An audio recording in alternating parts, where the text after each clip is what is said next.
কারণ তো আমাদের হাজিরা কি করে জানেন, এমনি এলোমেলোভাবে উপরের কাপড়টাকে গায়ে ফেলে দেয়। তাতে কি হয় দেখা যায় তওয়াফ করতে করতে সে গুড়িয়ে গামছার মধ্যে কাঁধের ওপরে উঠে যায়, গোটা শরীর খোলা থাকে। এটা নয়।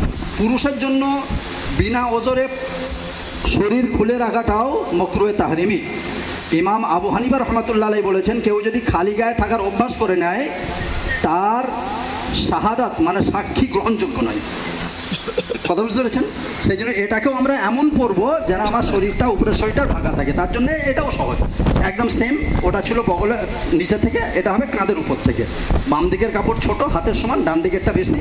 এটাকে আপনি ঘুরিয়ে এইভাবে নিয়ে আসুন, নিয়ে এসে এই যে টাইট করে বেল্ট পরে রেখেছেন এর এই সাইডে এটাকে গুঁজে দেন, তাহলে এই খুঁট আর খুলবে না।